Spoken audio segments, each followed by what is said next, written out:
Dios les bendiga, mis hermanos. Como siempre, damos gracias a nuestro Señor por esta oportunidad. Hermanos, vamos así pues directamente a pasar el estudio en esta ocasión. Verán ustedes el título en pantalla, ¿verdad? Solamente leyendo las Escrituras, como una pregunta. Y esto tiene un propósito.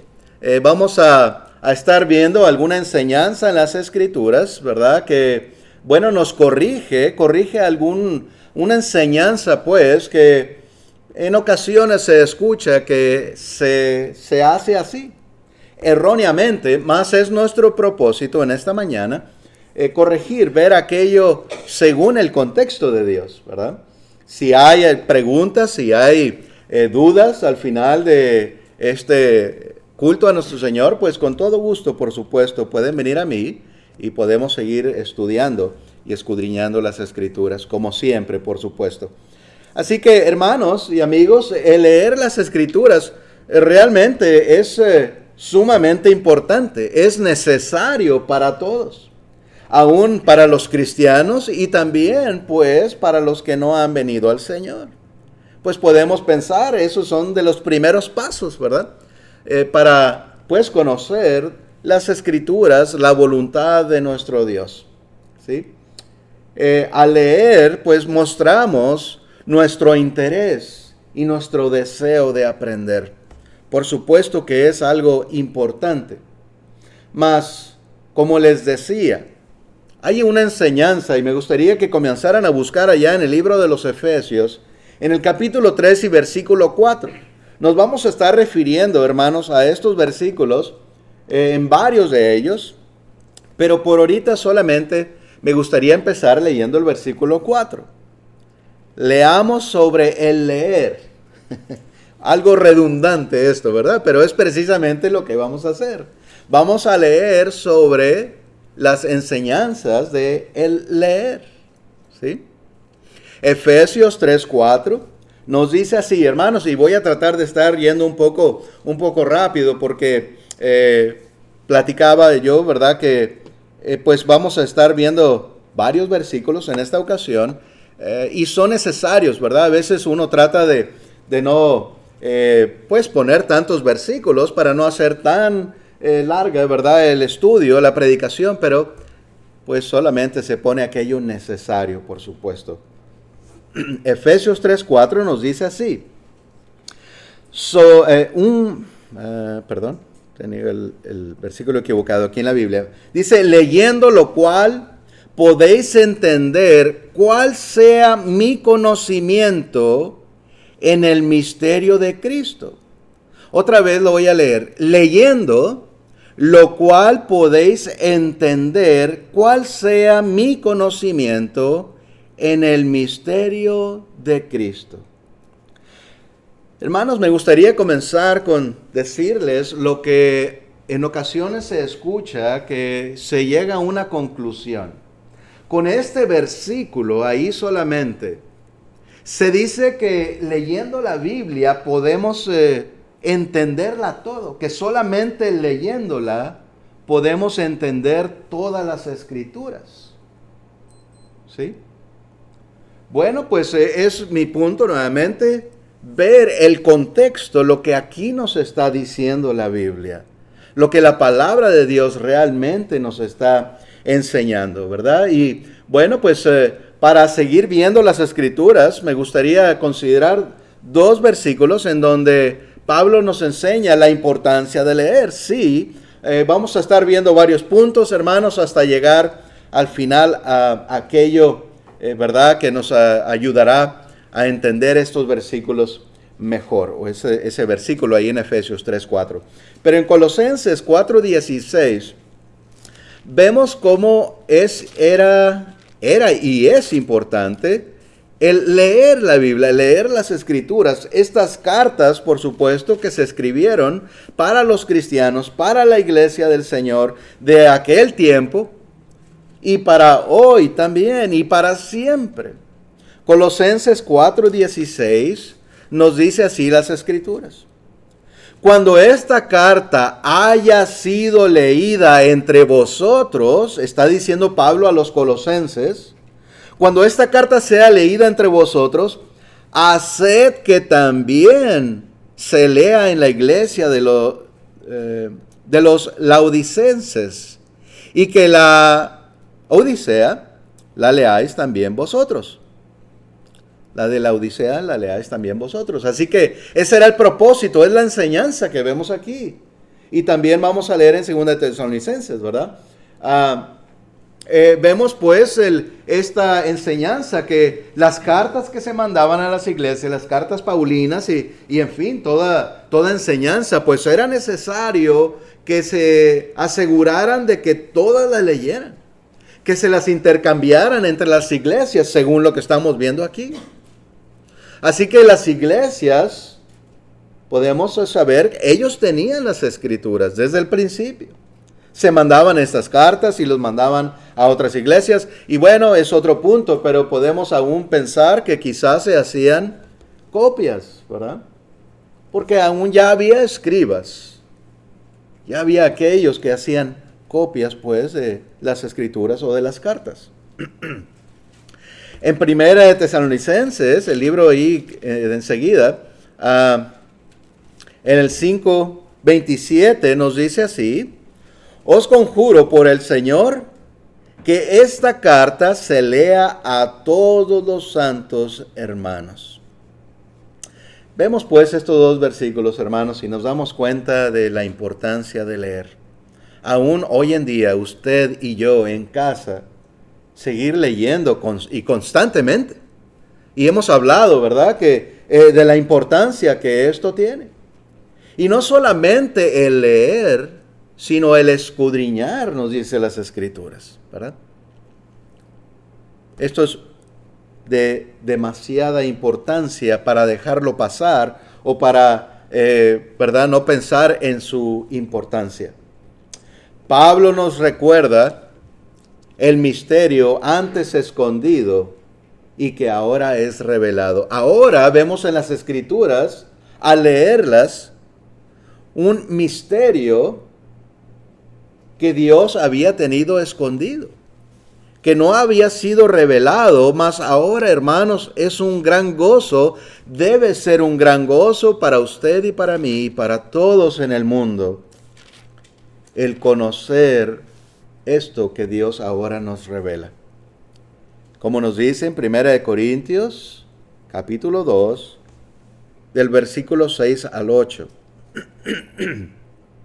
nos dice así: sin embargo, hablamos sabiduría entre los que han alcanzado madurez, y sabiduría no de este siglo, sino de los príncipes de este siglo que perecen, ni de los príncipes de este siglo que perecen, mas hablamos sabiduría de Dios en misterio, la sabiduría oculta, la cual Dios predestinó antes de los siglos para nuestra gloria, la que ninguno de los príncipes de este siglo conoció, porque si la hubieran conocido, nunca habrían crucificado al Señor de gloria.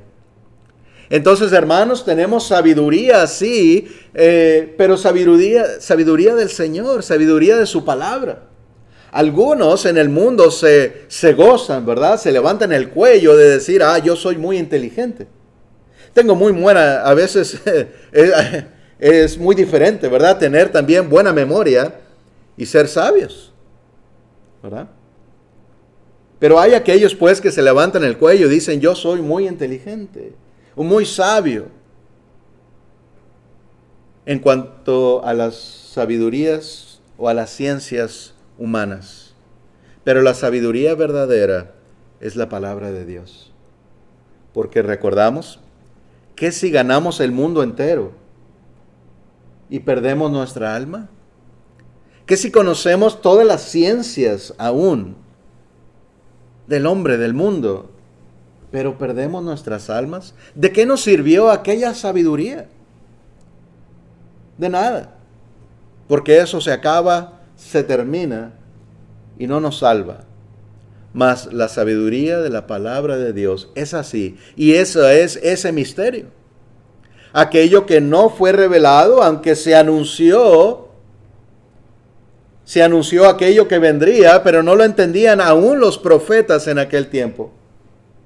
Pero ahora, pues gracias al Señor, aquí lo tenemos y lo podemos ver leyendo las Escrituras. ¿Sí? Pues toda la verdad, recuerdan que nuestro Señor Jesucristo le dijo a los discípulos que toda la verdad les sería revelados a ellos. Todo este misterio podemos pensar. Juan 16, acompáñenme por favor.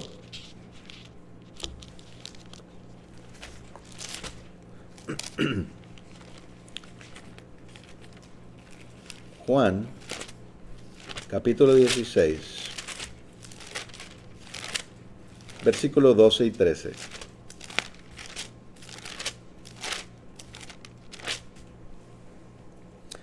Nos dice así las Escrituras. Aún tengo muchas cosas que deciros, pero ahora no las podéis sobrellevar. Pero cuando venga el Espíritu de verdad, Él os guiará a toda la verdad. Porque no hablará por su propia cuenta, sino que hablará todo lo que oyere, y os hará saber las cosas que habrán de venir. Esta promesa fue de nuestro Señor Jesucristo a los 12 apóstoles. Y conocemos y sabemos, hemos visto este versículo múltiples veces y recordamos pues que el Señor les prometió hacerles conocer toda la palabra de Dios en su totalidad, la perfección, como nos habla también allá en Corintios. 1 Corintios 13, que menciona eso precisamente. Entonces, nuestro Señor Jesús les enseñó algunas cosas, pero el Espíritu Santo terminó pues de revelarles todos estos misterios o este misterio. ¿Sí? Y en las Escrituras realmente encontramos esta palabra en varias ocasiones, ¿verdad? Hablando, sí, de todo el conjunto de las Escrituras, pero también hay algunas cosas, ¿verdad? Que se nos dice, porque no quiero que ignoréis, hermanos, este misterio, que no todos moriremos. Por ejemplo, que cuando venga el Señor, algunos vamos a estar vivos. Ese es un misterio, según leemos en las Escrituras, ¿verdad? Y nos dice cosas así en varias ocasiones, porque no quiero, hermanos, que ignoréis. Y nos habla de la venida de nuestro Señor Jesucristo. Cómo todos se resucitarán y seremos transformados y estaremos con el Señor en las nubes y siempre estaremos con Él. Si no nos dijera las Escrituras, si el Señor no nos revelara esas cosas, ¿cómo lo sabríamos? Claro, podemos hablar que aquello principal era aquello que sucedería a nuestro Señor Jesucristo. Que aún los apóstoles no lo entendían, que era necesario que nuestro Señor Jesús muriera, sufriera, ¿verdad? Y muriera y fuera crucificado y aún después resucitara para nuestra salvación. ¡Qué misterio! Pero qué bendición, ¿verdad? Bueno, siguiendo adelante, a Pablo, pues, todas estas cosas que recibieron los 12 apóstoles, lo recibió él milagrosamente. Y meditemos en esto. Pablo no era de los 12 apóstoles, sabemos y lo recordamos. Pablo no era de los 12 que anduvieron con nuestro Señor Jesucristo, que eran aquellos testigos del Señor porque vieron y escucharon y estuvieron con Él y presenciaron todas las obras de nuestro Señor. Desde su bautismo hasta su ascensión a los cielos, ¿verdad? Según ahí el capítulo 1 del libro de los Hechos. Y todo lo demás que el Espíritu Santo le reveló. Pero Pablo recibió aquello milagrosamente. Y esto es importante y es parte importante para entender aquellos versículos que leímos al principio en Efesios 3:4. Vayamos pues a Gálatas 1, versículo 11 y 12. Gálatas 1, 11 y 12 nos dice así. Mas os hago saber, hermanos, que el evangelio anunciado por mí no es según hombre, pues yo ni lo recibí ni lo aprendí de hombre alguno, sino por revelación de Jesucristo. ¿Sí? Pablo está diciendo, hermanos, lo que yo les enseño no me lo dijo ningún hombre. Así que no podía haber algún error, ¿verdad? Porque el hombre se equivoca en ocasiones, claro. Nos equivocamos todos, ¿verdad? En alguna ocasión. Pero Pablo está hablando con toda certeza, esto no es de hombre porque yo no lo recibí de ningún hombre. Este misterio del que estamos hablando, esta palabra de Dios, la recibió Pablo, ¿cómo? Por revelación de Jesucristo. Y conocemos la historia de Pablo y hemos estado estudiando precisamente el libro de los Hechos y hemos hablado de que Pablo describe esto, o en el libro de los Hechos más bien, perdón, se describe tres veces aquella conversión, aquello que recibió del Espíritu Santo, aquello que recibió la aparición de nuestro Señor Jesús a él, ¿verdad? Así que Pablo no recibió las Escrituras como los 12 apóstoles, porque no anduvo con ellos. Y esto, hermanos, fue de cierta manera como un problema para Pablo. No solamente porque no era de los 12 y había sido escogido por el Señor como apóstol, sino porque Pablo era una persona terrible. Y lo hemos estado estudiando, ¿verdad? Los discípulos en Jerusalén no creían en él, ¿recuerdan? Después de que Pablo recibió aquello, él se levantó y fue bautizado, como dicen las Escrituras. ¿Sí? Estuvo unos días entre los discípulos en Damasco y después se fue a Jerusalén. Y en Jerusalén todos le tenían miedo. No creían que era discípulo, ¿verdad? Aún Ananías, al que el Señor mandó para que le fuera a dar la vista a Pablo cuando estaba aún ciego en Damasco, porque en la aparición del Señor Jesús le dijo, ve a Damasco, y ahí se te dirá lo que tienes que hacer. Pues fue Ananías, ¿verdad? Y Ananías le dice a nuestro Señor Jesús, ¿verdad? En esa voz que recibió, dice, Señor, he escuchado mucho sobre este hombre. Cómo apresa, ¿verdad? Agarra a los cristianos y los lleva a las cárceles y aún los tortura, ¿verdad? Y el Señor le dice, ve, porque instrumento escogido me es este. Pero Ananías ahí estaba, Señor, ¿sabes a dónde me estás mandando? Claro, Dios sabe todas las cosas, ¿verdad? Ese era el propósito de Dios. Así que vemos en esa ocasión, vemos cuando fue a Jerusalén, ahí los discípulos no creían, ¿verdad? Que aquel se había convertido. Y recuerden, Pablo era muy conocido en muchos lugares. Porque aún nos dicen las Escrituras que Pablo entraba casa por casa buscando a cristianos y los arrastraba, dice. ¿Cómo? ¿De los cabellos o de la ropa o de los pies? No sé. No nos dice eso en la Biblia. Pero nos dice que iba casa por casa buscando cristianos para sacarlos y llevarlos a la cárcel y aún torturarlos. Algo terrible. ¿No creen ustedes que sería conocido Pablo en todo lugar y todos estarían ahí escondiéndose de Pablo? Aún dudando que fuera siervo del Señor. Porque bien podía Pablo hacerse pasar como un cristiano, entremeterse, ¿verdad? Y con los demás cristianos y de repente pues agarrarlos y llevarlos. Así que esta era una situación difícil realmente para Pablo de esta manera. Y podemos pensar, hermanos, que por esta razón, Pablo, en la mayoría de sus cartas, vemos esas cartas paulinas, 13 de ellas, 13 cartas. Yo me estuve asegurando, yo he mencionado que en casi todas sus cartas, ¿verdad? Él comienza diciendo que es apóstol del Señor.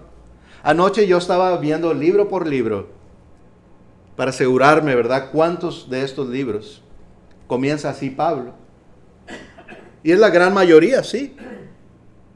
Por lo menos son 13 cartas. En 2 no se mencionan. En 2 no comienza Pablo diciendo que él es un apóstol. Pero en una de ellas más adelante dice el evangelio, nuestro evangelio. Y sabemos pues que el evangelio es el que debemos de seguir. Es el evangelio de los profetas, de los apóstoles, perdón.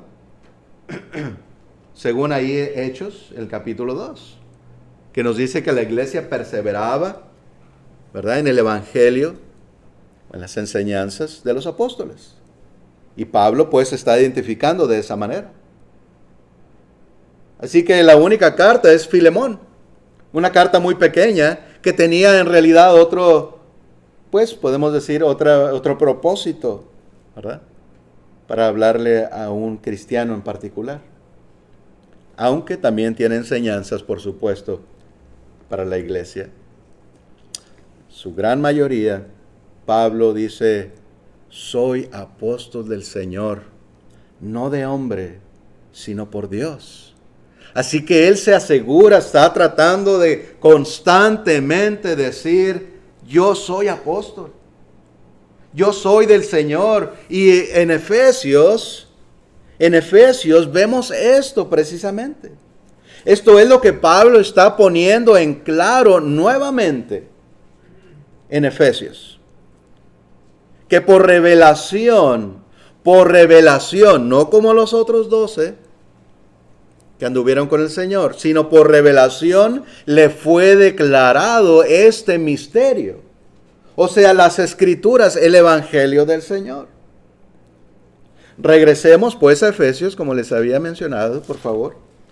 Efesios nuevamente ahí en el capítulo 3. Vamos a leer ahora desde el versículo 1, del 1 al 4. Efesios 3, del 1 al 4. Pongamos atención pues bien en este contexto, en lo que aquí nos está diciendo. Leamos. Por esta causa, yo, Pablo, prisionero de Jesucristo, de Cristo Jesús, por nosotros los gentiles, por vosotros los gentiles, si es que habéis oído de la administración de la gracia de Dios que me fue dada para con vosotros. Pablo está hablando de aquello que recibió. Este es el contexto. ¿Sí? La administración de la gracia de Dios. La gracia que es el Evangelio. El Evangelio de la gracia, sí, aquel amor, todo aquello que el Señor nos ofrece a través de su palabra, la cual es el misterio que no había sido revelado. ¿Sí? Vosotros habéis oído, dice, de la administración de la gracia de Dios que me fue dada, dice Pablo, para ustedes, o sea, para el mundo entero. ¿Sí?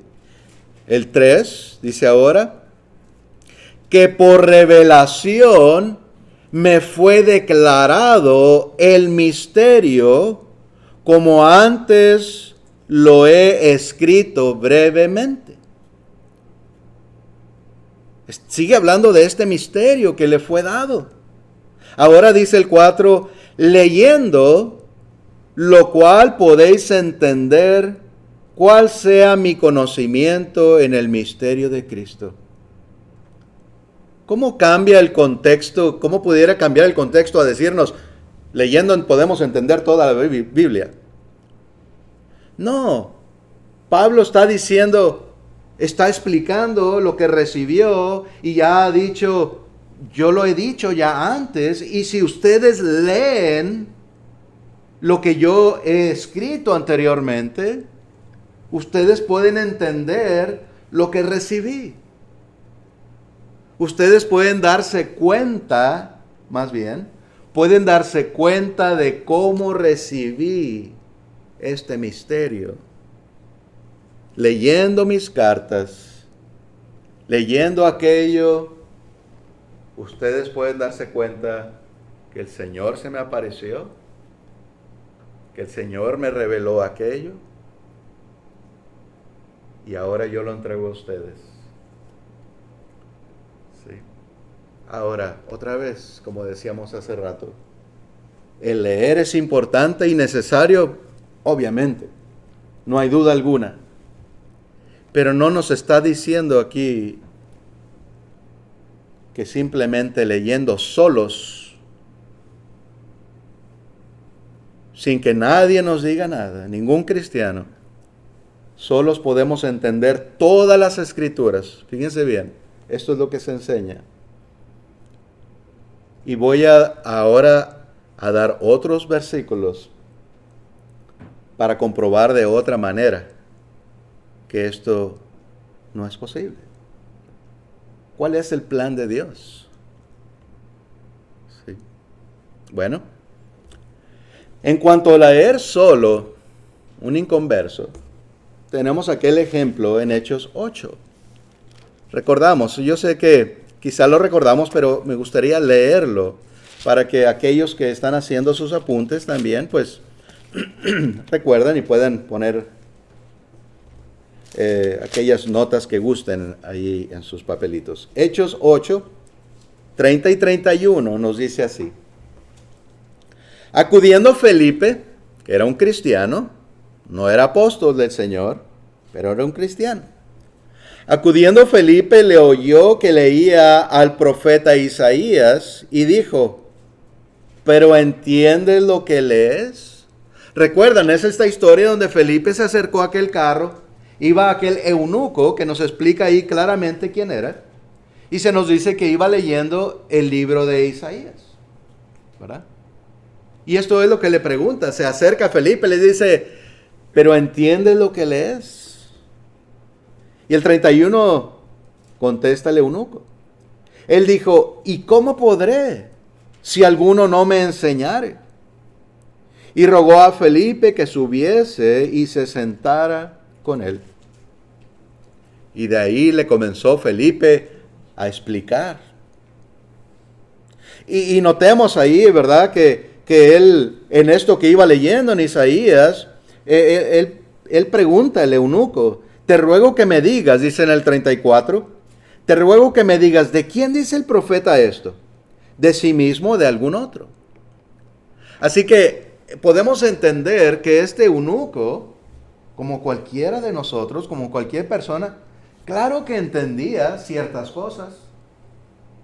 Claro, entendía que era el profeta Isaías que estaba hablando y entendía las cosas que estaba diciendo, pero no llegaba al completo entendimiento. Dice, ¿de quién está hablando el profeta? ¿De sí mismo, Isaías? ¿O de algún otro? ¿Sí? Le faltaba un poquito, un empujoncito, podemos decir, ¿verdad? Porque sí, es cierto, leyendo podemos entender muchas cosas. Sí, claro que sí. Pero no podemos llegar a aquel completo entendimiento por sí solos. Algunos dirán, ¿verdad? Pues qué arrogancia tuya. No, no es de mí.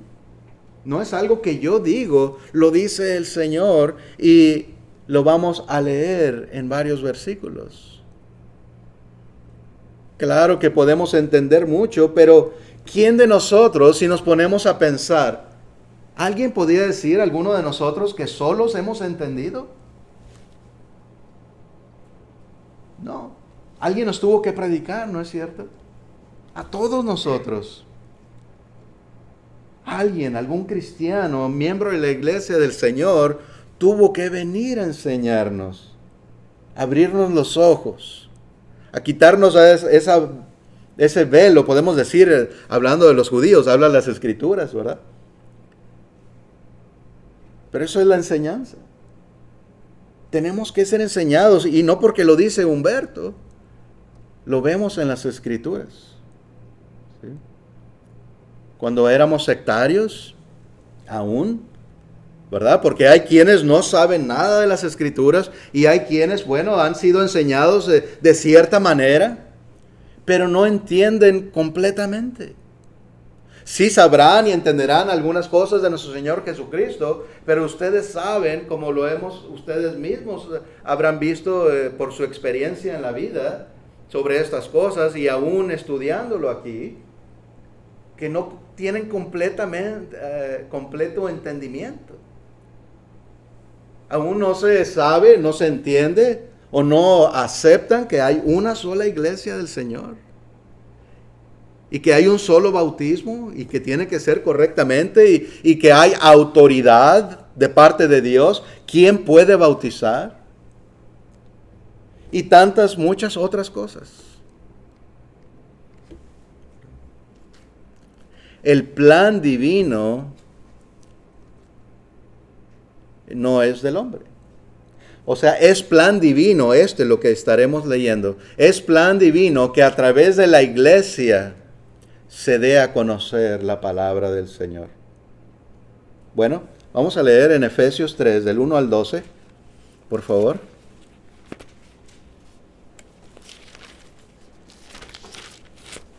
Precisamente, ahí vemos esta enseñanza también. Efesios 3, estamos regresando. Estamos regresando a este mismo lugar en Efesios 3.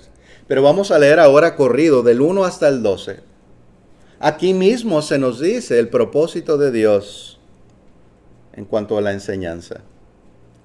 Otra vez dice así, Efesios 3, 1. Por esta causa yo, Pablo, prisionero de Cristo Jesús, por vosotros los gentiles, si es que habéis oído de la administración de la gracia de Dios que me fue dada para con vosotros, que por revelación me fue declarado el misterio, como antes lo he escrito brevemente, leyendo lo cual podéis entender cuál sea mi conocimiento en el misterio de Cristo. Misterio que en otras generaciones no se dio a conocer a los hijos del hombre, o de los hombres, como ahora es revelada a sus santos apóstoles y profetas por el Espíritu. Que los gentiles son coherederos y miembros del mismo cuerpo y copartícipes de la promesa en Cristo Jesús por medio del Evangelio, del cual yo fui hecho ministro por el don de la gracia de Dios que me ha sido dada según la operación de su poder. A mí, que soy menos que el más pequeño de todos los santos, me fue dada esta gracia de anunciar entre los gentiles el evangelio de las inescrutables riquezas de Cristo y de aclarar a todos cuál sea la dispensación del misterio escondido desde los siglos en Dios, como creó todas las cosas, para que la multiforme sabiduría de Dios sea ahora dada a conocer por medio de ¿qué? Por medio de la iglesia a los principados y potestades en los lugares celestiales, conforme al propósito eterno que hizo en Cristo Jesús, nuestro Señor, en quien tenemos seguridad y acceso con confianza por medio de la fe en Él. Aquí está, pues, hermanos y amigos. Este es el propósito, este misterio que estaba escondido anteriormente, como ya lo veíamos, que a Pablo se le dio milagrosamente Ahora es el propósito y ha sido el propósito de Dios que ahora sea dado a conocer al mundo a través de su iglesia. Acabamos de leer. Así que ¿es esto de Humberto? No, ni de ningún otro hombre. Es de Dios. Aquí está el propósito de nuestro Señor. Y hay tantos otros versículos, por eso sabemos que nos dice nuestro Señor que su iglesia es columna y baluarte de la verdad. La iglesia del Señor en el mundo entero, todas las congregaciones de la iglesia de Cristo, tienen la verdad del Señor. Por eso pueden enseñar la verdad. Y si enseñan la verdad, son columna. Así que va una cosa con otra, ¿verdad? Pero eso es el propósito de Dios. ¿Y quién puede cambiar aquello? Nadie. ¿Sí? Este es pues el propósito eterno que hizo en Cristo Jesús nuestro Señor. En quien tenemos, dice el versículo 12 otra vez, en quien tenemos seguridad y acceso con confianza por medio de la fe en Él. La fe en Cristo. ¿Sí? Tenemos acceso al Señor, a esta salvación, pues, a través de nuestro Señor Jesús y a través de la fe en Él. Y es importante, yo ponía este siguiente versículo aquí en 2 de Tesalonicenses 2:13 para recordar lo que es la fe. O en dónde debe estar aquella fe. Nos dice así, 2 de Tesalonicenses 2:13, pero nosotros debemos dar siempre gracias a Dios respecto a vosotros, hermanos amados por el Señor, de que Dios os haya escogido desde el principio para salvación, mediante la santificación por el Espíritu y la fe en la verdad. Tiene que estar nuestra fe basada en la verdad de Dios. Si miramos otra vez lo que mencionamos, aquellos que estuvimos en un tiempo en el sectarismo, no estaba nuestra fe basada en la verdad. Fue necesario que un hermano, un cristiano, viniera a enseñarnos y corregirnos, hacernos saber cuál es el camino correcto. ¿Sí? En una ocasión el Señor Jesús dijo, en verdad no estás tan lejos, ¿verdad? Ahí vas, pero te es necesario todavía más, ¿verdad? Entender mejor. Así es muchas veces para nosotros y para muchos en el mundo. Sí, por ahí no andas lejos, pero todavía no estás ahí. Déjame y te ayudo, mira. Este es el plan de Dios. Esto es exactamente lo que el Señor pide. La fe en la verdad.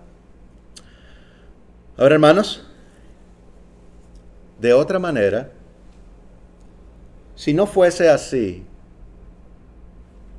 si fuese en verdad que cada persona solamente tomando las Escrituras, tomando una Biblia y leyendo, solo se da cuenta de todas las cosas. Pues ¿por qué nuestro esfuerzo y por qué el esfuerzo de los cristianos desde el principio no ha sido en imprimir Biblias y repartirlas al mundo entero? Cada quien podría leerlas y ser salvo por sí mismo. No, porque no es así, ¿verdad? Si fuese así, ¿dónde quedarían las parábolas tan claras en este sentido? Acompáñenme a recordar ahí Marcos en el capítulo 4, por favor. Marcos en el capítulo 4,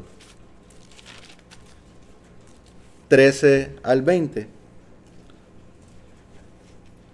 Aquí nos está dando nuestro Señor Jesucristo la explicación de la parábola del sembrador, que dijo un poquito antes, ¿verdad?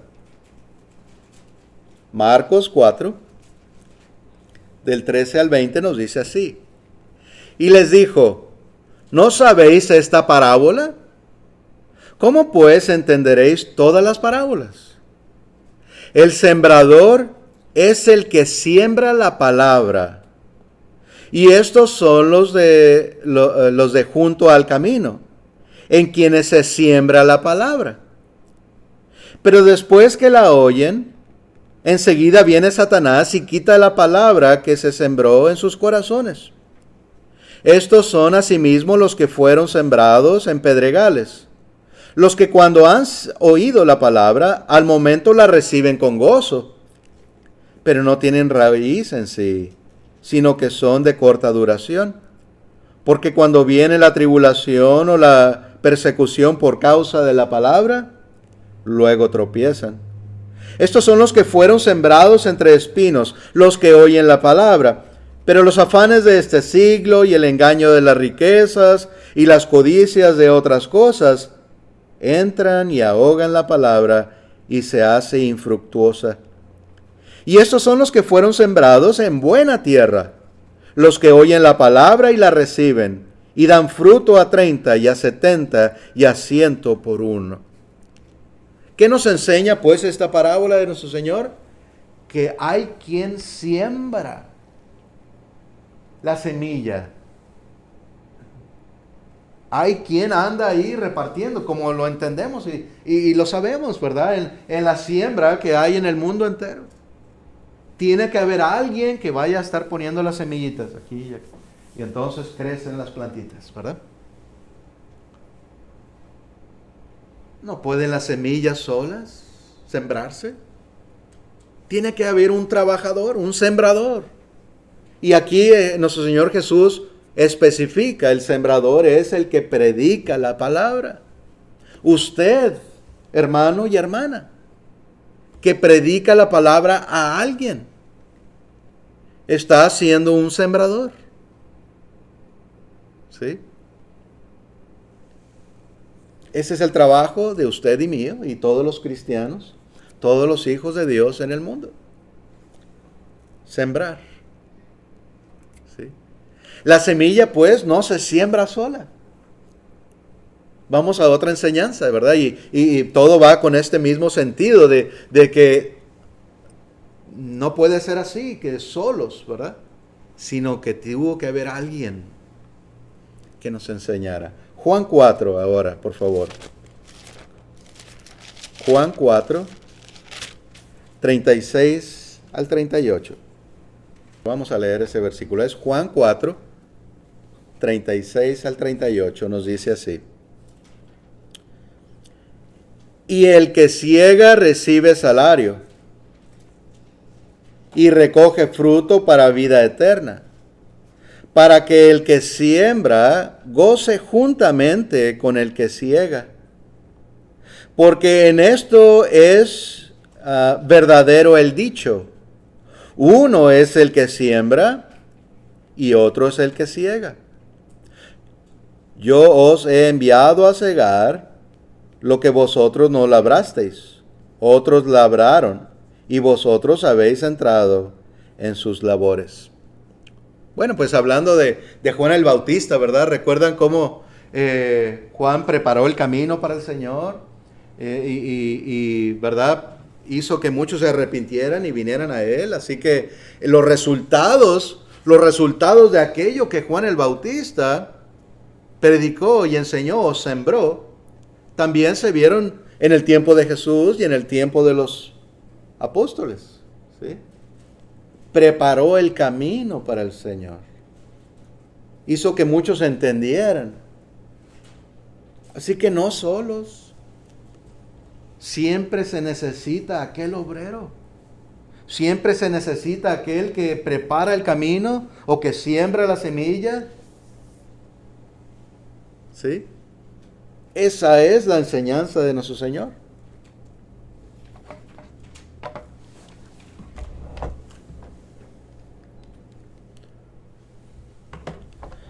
Si vamos al siguiente enseñanza, los hijos de Dios siembran y riegan.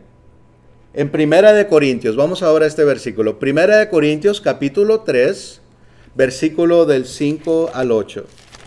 Recordamos ahí a Pablo corrigiendo un error que había, una creencia errónea que había ahí entre la iglesia precisamente. Primera de Corintios 3, 5 al 8. Nos dice así. ¿Qué pues es Pablo? ¿Y qué es Apolos? Servidores por medio de los cuales habéis creído. Y esto según lo que a cada uno concedió el Señor. Yo planté, Apolos regó, pero el crecimiento lo ha dado Dios. Así que ni que el que planta es algo, ni el que riega, sino Dios que da el crecimiento. Y el que planta y el que riega son una misma cosa, aunque cada uno recibirá su recompensa conforme a su labor, conforme a su trabajo.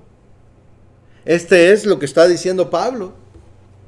Unos son los que siembran y otros siguen enseñando, o sea, siguen regando aquella semilla, ¿verdad? Como le siguen echando agua para que crezca. Pero algunos, ¿verdad? Como decía hace un momento, algunos dirán, pues, ¿cómo, verdad? Tú te estás levantando el cuello porque dices que es necesario que tú prediques o que todos los cristianos. No lo digo yo. Aquí lo vemos, ¿verdad? Y no yo, todos los hijos de Dios alrededor del mundo. Ese es el trabajo del cristiano. Por medio de la iglesia, Dios ha establecido que sea conocida ahora este misterio, o la palabra del Señor. ¿Sí? Muy claramente, pues, que nos enseña nuestro Señor. Pero notemos aquí que dice, pero ni el que siembra ni el que riega es algo.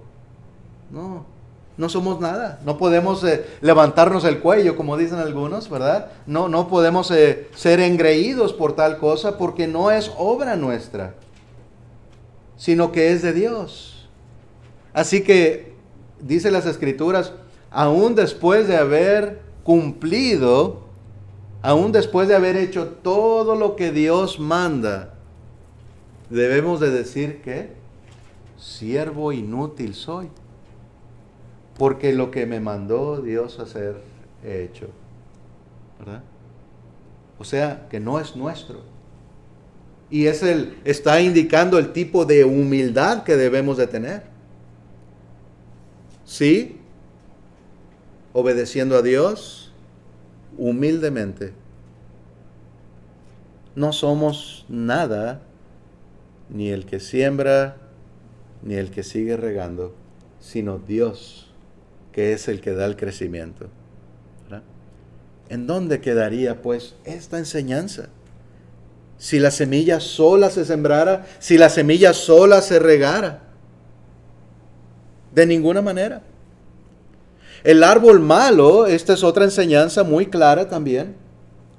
El árbol malo no da buen fruto. ¿Sí? Mateo, capítulo 7, versículo 15 al 20.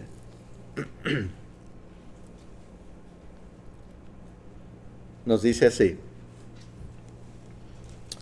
guardaos de los falsos profetas que vienen a vosotros con vestidos de ovejas, pero por dentro son lobos rapaces.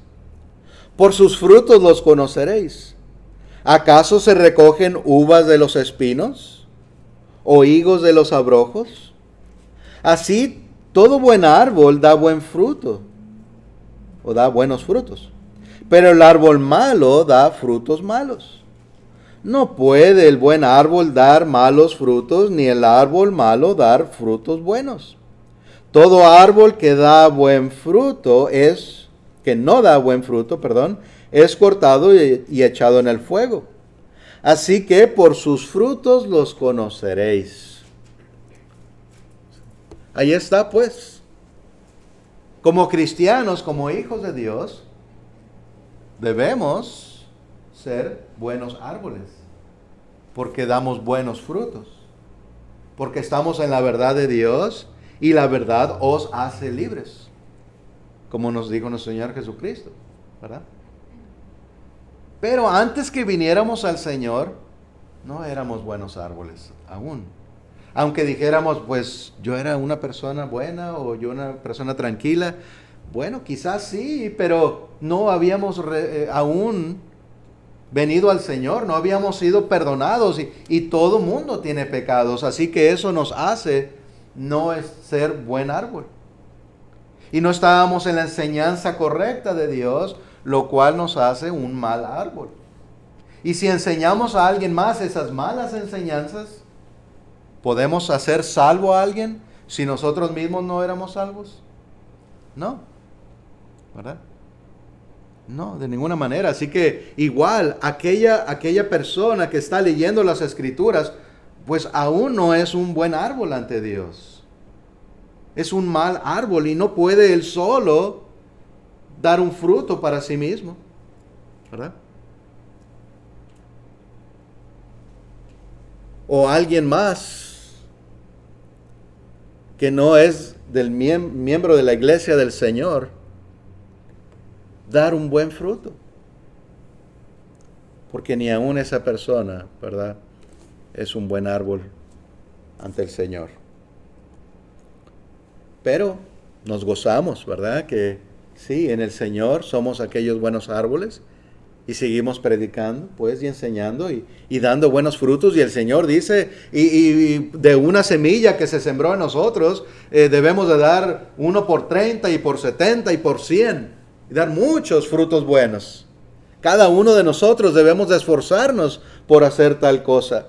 Como en la parábola de los talentos, que se multiplicó aquello porque lo pusimos a trabajar en obra y ganamos más para el Señor. ¿Sí? Otra enseñanza, y ya llegando al final, hermanos, en este mensaje, Juan 7, 37 y 38.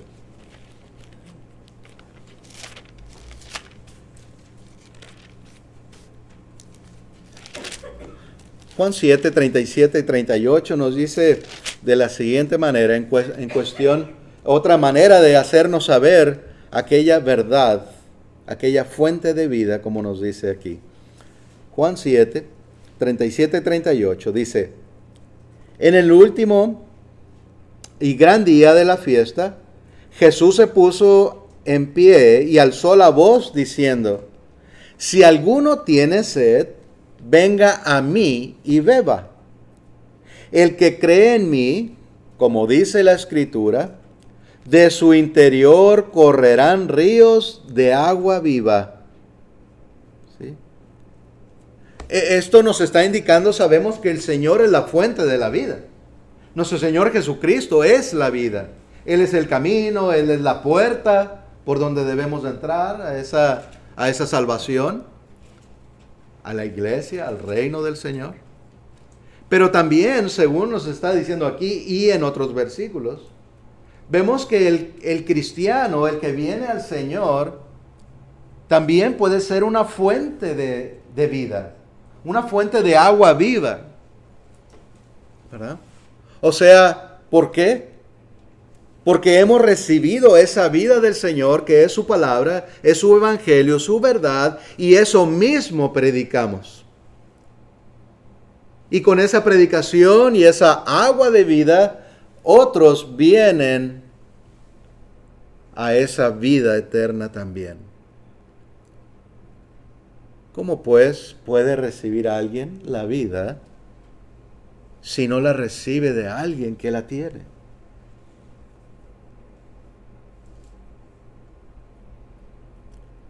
Esos son muy buenos puntos, pienso, para meditar en la enseñanza correcta, ¿verdad? Que vemos allá en Efesios 3:4. ¿Sí? También sabemos, pues, que no nos bautizamos solos. Recordamos estos versículos en Hechos 8:38, precisamente ahí con el eunuco, ¿verdad? Pues aunque conocemos esta historia bien y ahorita estábamos ahí. Hechos 8:38 nos dice, y mandó parar el carro y descendieron ambos al agua, Felipe y el eunuco, y le bautizó. Felipe le tuvo que bautizar al eunuco. No, el eunuco se bautiza solo, ni ningún hombre se puede bautizar solo. Según vemos aquí el ejemplo y todos los ejemplos bíblicos, un cristiano bautizó a una persona, ¿verdad? No hay ejemplos bíblicos de que solos, ni que alguien un inconverso, alguien que no era un cristiano, hubiese bautizado a alguien. No hay tal ejemplo. Y si decimos que eso sí es bíblico, que es aprobado por Dios, estaríamos fallando, porque eso no lo vemos ahí, ¿verdad? Felipe pues bautizó a este hombre después de haberle predicado. Después de que sembró aquella semilla, le explicó, le enseñó, y ese hombre se arrepintió, confesó el nombre de nuestro Señor Jesucristo y le bautizó. Hermoso. Ese es el plan de nuestro Dios. Eso es lo que hemos visto en nuestras vidas cristianas, pero no se termina ahí. Seguimos adelante, seguimos en esa lucha, ¿verdad? Seguimos adelante aún. Así que viendo estas enseñanzas, viendo esto con tanta claridad en las Escrituras, le invitamos a usted, amigo, si aún no ha venido a nuestro Señor, pues que responda pues precisamente a ese plan de Dios, porque no es un plan nuestro. No es algo que nosotros mismos hayamos inventado, ¿verdad? Dicho, pues amigo, ven y bautízate. No, es de Dios. Y ya lo vimos. Ese ha sido el plan de Dios por siempre. Este misterio que es ahora dado a nosotros. Gracias a Dios por su amor y por darnos a conocer este evangelio. El tiempo pasa, día con día, semana con semana, lo dejamos para después y puede el tiempo terminar. No lo deje a la desidia. Tome ese paso para venir al Señor.